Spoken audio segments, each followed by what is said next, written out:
6 వచ్చినాం రాంగ్ అకౌంట్లో 1000 రూపాయలు. ఈ రూమ్లో ఫుడ్ పెట్టుకు పొద్దున లేవగానే ఇంత పోదాం హైదరాబాద్ పోదాం, మళ్ళీ శివన్న పిలిచిండు, శివన్న దగ్గరికి పోవాలి, కొంతమందిని కలవాలని చెప్పేసి అనగానే ఇక రైస్ పెట్టు మధు అంటే ఈ నుండి రైస్ పెట్టుడు ఎందుకు, బయట పోయి తినచ్చు, ఏదైనా పొంగ ఆవుదాం, ఏదైనా సర్కిల్లా తినేద్దాం అని చెప్పేసి నేను అంటున్నాను. ఏం చెప్పలేక సరే అంటున్నా. తర్వాత అభిగాడు ఉన్నాడు కదా, ఇప్పుడు మనకు కలిసిన అభిగాడు, ఆడి దగ్గరికి ఏమైందన్న అంటే ఆడ బయట సిగరెట్ పట్టుకుని వస్తుంది. ఇంతమంది 4 ఉన్నాం అన్న, మంచికి 2 పొత్తులు 3 బిర్యానీలు వేసుకున్నా, సింగిల్ 6 అంటే ఎంత అయితే ఈజీగా అంటే ఈజీగా ఒక 10 అయితే అన్న, 10 బిర్యానీ 7 కేజీ మీకు పెడతాం ఉన్నాయి అకౌంట్లో 2,000 ఇవి కూడా దగ్గర తెలియదు. కరెక్టే అన్న, మరి ఏం చేద్దాం రా.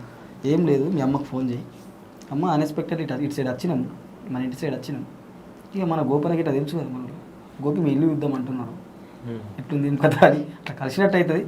అట్లనే ఫుడ్ మరి మన ఇట్లా అమ్మకి ఫోన్ చేస్తే, అమ్మ నేను మా ఫ్రెండ్స్ వస్తున్నామని ఫోన్ చేస్తాను నేను, అమ్మ ఏమంటది, సరే నన్ను నాన్న ఎందుకు వస్తారు అంటే, నేను మా దోస్తు గారు ఇట్లా 2-3 మరి తినలేదు ఏమన్నా, అన్నం పెట్టమంటావా, అన్నం అంటే సరే పెట్టుకోరు ముందు నేను చెప్తాం, అమ్మ పెడితే తింటావా, ఎందుకు మా అమ్మ ఇప్పుడు తినరా అమ్మ మంచిగా అంటుంది.